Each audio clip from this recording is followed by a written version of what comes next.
Hi verse, నేను మీ doctor ఎంజెడ్ఏ Askari MD Unani. నేను Nandamuri Taraka Rama Rao health university of Vijayawada నుండి ఎండి చేశానండి. నా ప్రాక్టీస్ వచ్చేసి హైదరాబాద్లో ఉంటుంది, నాంపల్లిలో.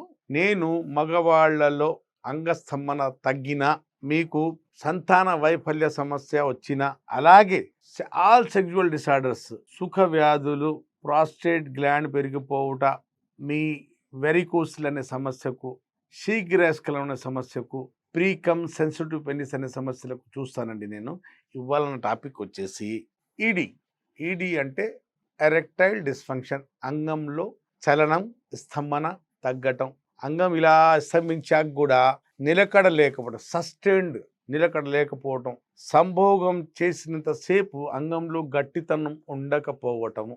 చాలా మంది కొత్త పెళ్లి కొడుకులు మా దగ్గరికి వచ్చేసి, సార్ నేను సెక్స్ చేయడానికి ప్రయత్నించినప్పుడల్లా విఫలమవుతున్నాను, అంటే మా ఆవిడ సుఖపడట్లేదు, లేదా నా లవర్ సుఖపడట్లేదు, అంగం మెత్తబడిపోవటం జరుగుతుంది, ఆమె భావిప్రాప్తి చెందక ముందే, అంటే దీనికే ఈడీ ఎరెక్టైల్ డిస్ఫంక్షన్ అంటారు. ఒకవేళ వీర్యం తొందరగా వెళ్ళిపోతుంది అనుకోండి, దానికి ప్రీమ్యాచ్యూర్ ఎజాకులేషన్ లేదా శీఘ్రస్ఖలనం అంటారు.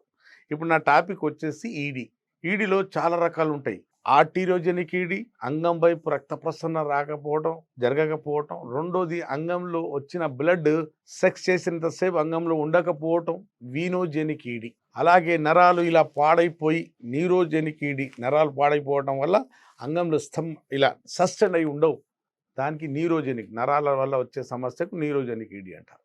మూడోది, హార్మోన్స్, సెక్స్ హార్మోన్స్ తగ్గిపోవడం వల్ల వచ్చే అంగస్తంభన సమస్యకు హార్మోనల్ ఈడీ అంటారు. అలాగే అంగం మీద దెబ్బ తగలడం వల్ల వచ్చే సమస్యకు ట్రామాటిక్ ఈడీ అంటారు. అలాగే మన అంటే మానసికంగా ఒత్తిడి వల్ల వచ్చే అంగస్తంభన సమస్యకు సైకోజెనిక్ ఈడీ అంటారు. అలాగే అంగం లోపల కొన్ని టిష్యూస్ ఉంటాయి, ఎండోథీలియల్ టిష్యూస్. ఆ టిష్యూస్లో వాపు వస్తుంది హస్తప్రయోగం బాగా చేసే వాళ్ళలో, దానికి ఎండోథీలియల్ ఈడీ ఎరెక్టైల్ డిస్ఫంక్షన్ అంటారు. అలాగే షుగర్ వ్యాధి వల్ల వచ్చే అంగస్తంభనకు డయాబెటిక్ ఈడీ అంటారు. డయాబెటిక్ న్యూరోపతి వల్ల వచ్చే సమస్యకు డయాబెటిక్ ఎరెక్టైల్ డిస్ఫంక్షన్. అయితే ఇవాళ టాపిక్ వచ్చేసి ఆర్టీరియోజెనిక్ ఈడీ. అంటే అంగం మెత్తగా ఉన్నప్పుడు ఫ్లాసెట్ కండిషన్ ఇలా మెత్తగా ఇలా ఉంటుంది, ఇలా లేచి నిలబడినప్పుడు దాంట్లో బ్లడ్ వస్తుంది. 8 ml బ్లడ్ రావటం వల్ల అంగంలో గట్టితనం నిలకడ వస్తుంది. ఆ బ్లడ్ రావాలంటే అంగం వైపు వచ్చే రక్తనాళాలు ఆరోగ్యంగా ఉండాలి, దాంట్లో ఎలాంటి దోషం ఉండకూడదు. అట్లాంటప్పుడు మన అంగం వైపు వచ్చే రక్త ప్రసరణ ఏ అడ్డంకులు లేకుండా అంగంలో ఫుల్ 8 ml బ్లడ్ నిండటం వల్ల అంగము రాడులాగా, రౌతులాగా, రాకెట్ లాగా ఉంటుంది. దూసుకుపోవటానికి ఫుల్ శక్తితో నిండి ఉంటుంది. ఒకవేళ ఈ రక్తనాళాలలో దోషం ఉండి ఉంటే రక్తం పూర్తి స్థాయిలో రాకపోవటం వల్ల అంగం విస్తపిస్తుంది. దూసుకుపోయేంత శక్తి గట్టిగా, రౌతులాగా, రాడులాగా ఉండదు.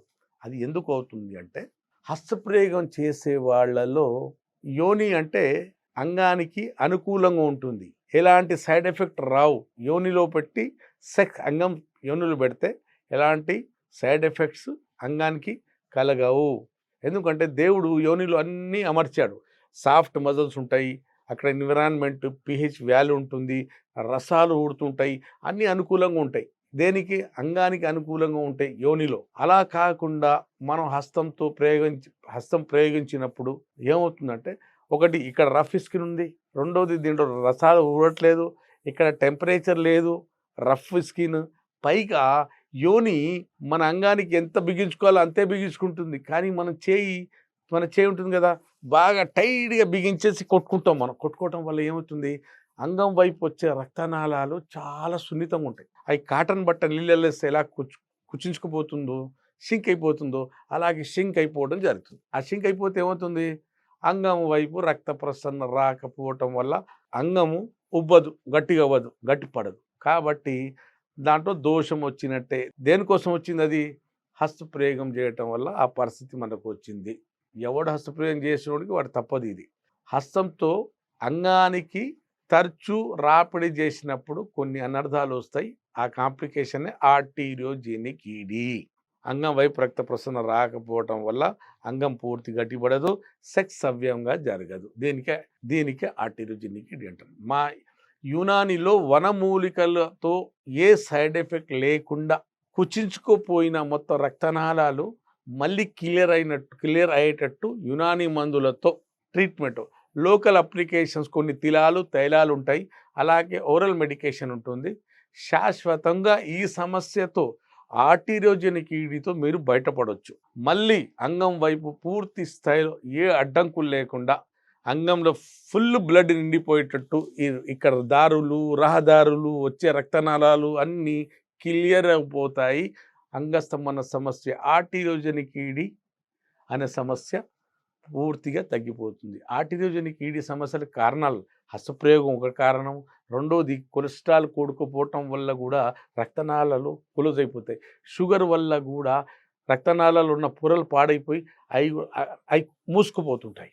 అలాగే కొన్ని సందర్భాల్లో దెబ్బ తాగటం వల్ల కూడా రక్తనాళాలు పాడవుతుంటాయి. కొన్ని సందర్భాల్లో స్మోకింగ్ ఎక్కువ చేసే వాళ్ళలో కూడా నికోటిన్ ప్రభావం వల్ల కూడా అంగం వైపు వచ్చే రక్తనాళాలు కుచించుకుపోవటం వల్ల అంగంలో పూర్తి స్థాయిలో రక్తం రాకపోవటం వల్ల ఆర్టీరియోజెనిక్ అనే సమస్య మీకు మొదలవ్వచ్చు. దేనివల్ల వచ్చిన ఈ కారణం ఏదైనా యునానిలో చక్కటి పరిష్కారం, ఆర్టీరియోజెనిక్ ఈడీకి శాశ్వత పరిష్కారం ఉంటుంది. మీరు ఈ సమస్యతో బయటపడవచ్చు ఎలాంటి సైడ్ ఎఫెక్ట్ లేకుండా. మీరు విన్నారు కదండి, హస్తప్రయోగం చేసే అలవాటు ఉండి మీకు ఉంటే, అంటే చాలామంది 13, 14, 15 నుంచి మొదలు పెడతారు, పెళ్ళయ్యే వరకు చేసుకుంటూనే ఉంటారు. దాని సైడ్ ఎఫెక్ట్స్ ఉంటాయి కూడా. మీరు పెళ్ళికి వెళ్ళక ముందు ఒకసారి కలిసి నాతో ట్రీట్మెంట్ చేయించుకుంటే ఏ సర్జరీ లేకుండా, ఏ సైడ్ ఎఫెక్ట్ లేకుండా ఈ సమస్యతో శాశ్వతంగా బయటపడవచ్చు. స్క్రీన్ మీద ఉన్న నెంబర్ మీరు చూశారు కదండి. ఇంటర్నేషనల్ లెవెల్ మీరు వరల్డ్ వైడ్ ఎక్కడున్నా కూడా నాతో మాట్లాడి మందులు తెప్పించుకోవచ్చు, లేదా నేరుగా నాతో కలిసి ట్రీట్మెంట్ తీసుకోవచ్చు. అప్పటి వరకు సెలవు.